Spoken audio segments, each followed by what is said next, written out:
ladies. Good morning. I'm up a little later than usual.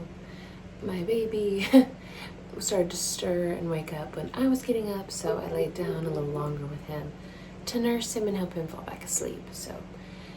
But that's okay. That's one of the reasons why I wake up so early, is to have margin for interruptions.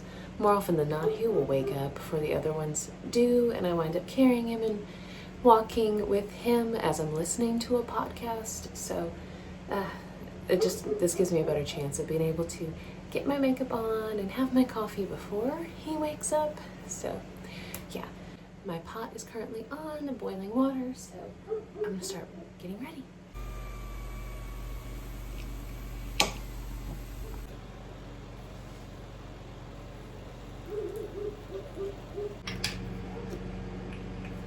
So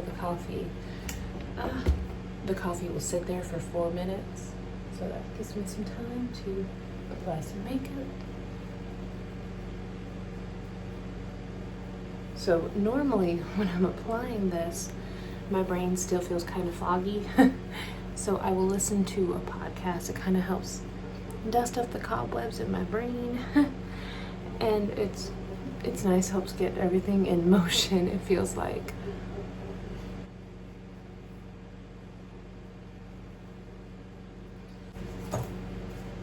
This is an eyeshadow palette that I absolutely love, but I also use some of the matte light browns for contouring my face as well, because they're so creamy.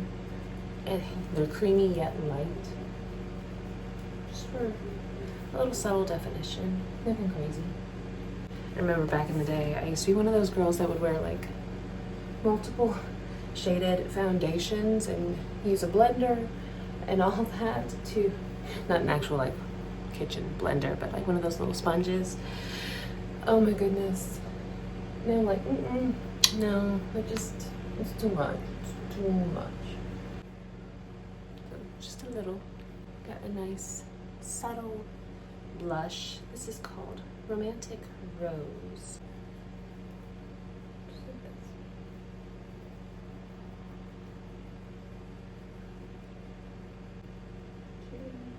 Tip my nose. So subtle. My coffee just went off, so I'm gonna pause this to put my coffee together and then come back to this.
That's better. Yeah, there's a mountain of laundry behind me. Yes, I'm just gonna own up to it. It's back there. I'll take care of that today.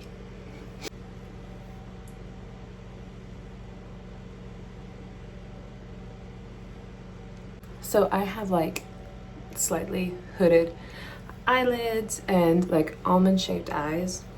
So I usually just do thin eyeliner on top, and then something I like to do is put a little sparkle in the inner corner of my eyes, just to make them look a little bigger, a little more open. just a little. Put a little lighter color. Let's see if I can use this camera. Let's see, right here. Yeah, just a little sparkle right in there. Then I'm just about done.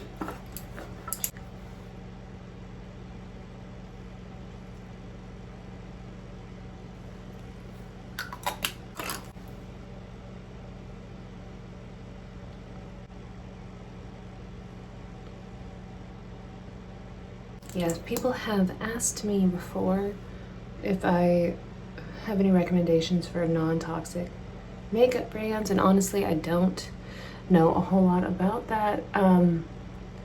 I've tried some brands and I was not very pleased with how they worked out because they were more expensive and then just didn't really deliver results. So if you have some that you genuinely enjoy and that have that you can actually see and it doesn't immediately like rub off for twice the money, let me know.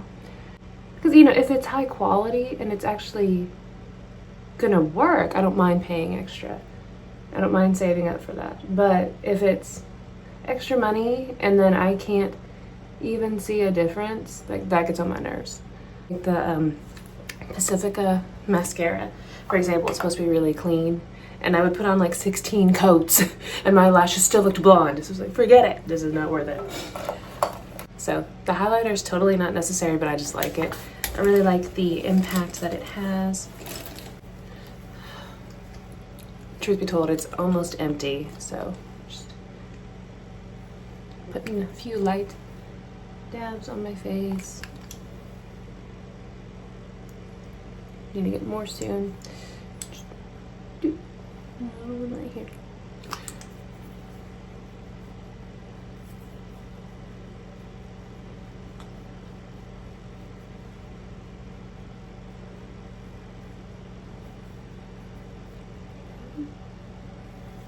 Same over here.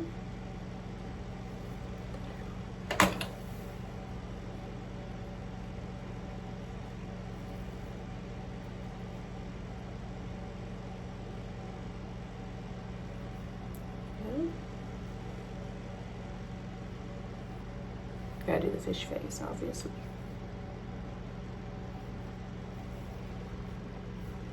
And then I'll take whatever residue is like left, put some on my chin. Okay, see, you can get a better impact. The lighting in here is not the best because it's like behind me, so excuse me. And then lastly, because I know babies are gonna be touching my face and we'll be doing most likely hugging and cuddling and stuff. I don't want it all to get rubbed off, so I do use a setting spray, and then I'm done.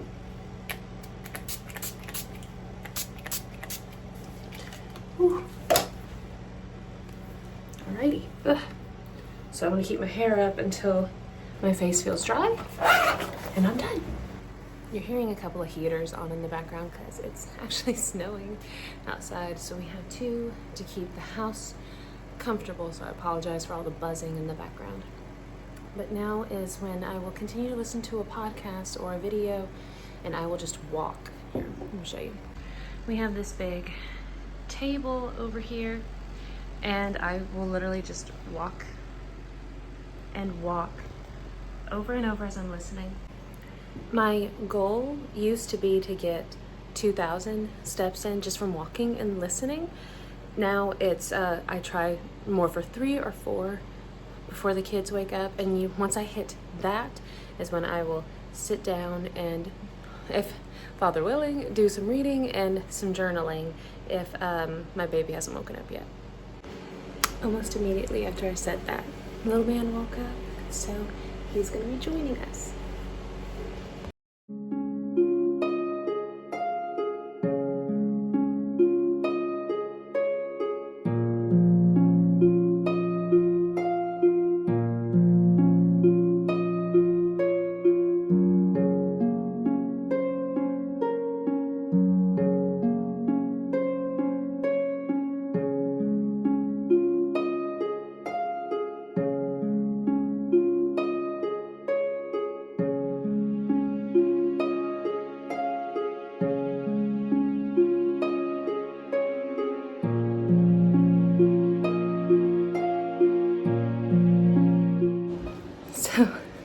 It's funny because it seems like it's one of those mornings where things just aren't going my way because, normally I wake up at 3 and I got up later than usual because he sensed me getting up and I needed to help him fall back asleep.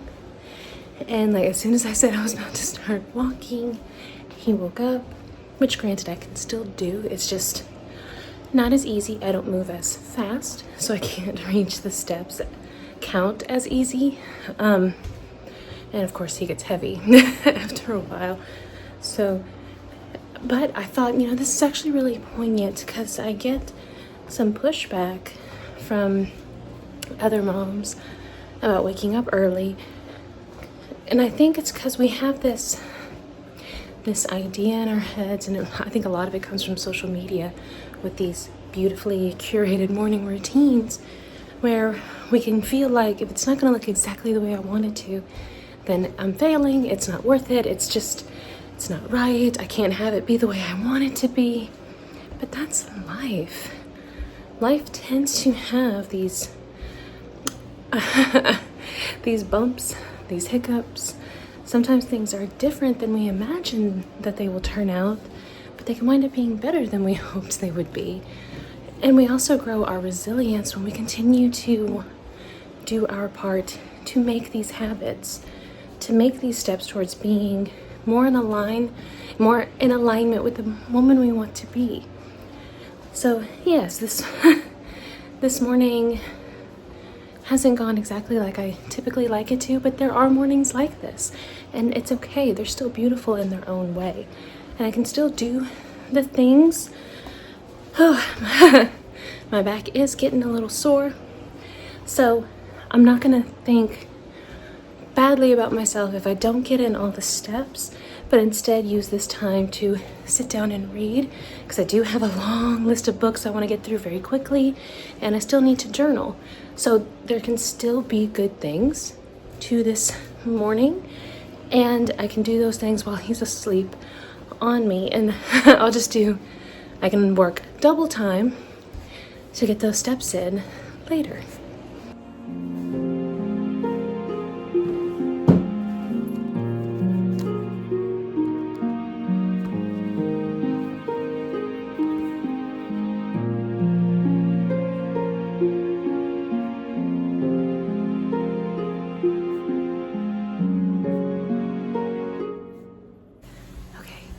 Let me put him down, so I'm gonna do some walking, some real quick walking. I've got more coffee brewing. So it's been a good morning. I got makeup on, I got to walk, and I'm continuing to walk. I wrote in my 5-year journal, which if you don't have one of those, I highly recommend getting one. It's so cool to look back and see how things have progressed over the years. And I got to do some regular mindset journaling, and then I got some reading done. So it's still been a very productive day, and I can still get up and hop right back into my routine. I hope this isn't too dizzying, by the way. Y'all let me know if it was too much. I'm just trying to walk briskly and vlog at the same time. But yeah, it's now 5:45. My kids will probably start creeping out of their beds between 6 and 6:30 because they're all early birds like their mama. So that is all I have for this vlog today. I sincerely hope you guys enjoyed it, and let me know what your morning routine looks like.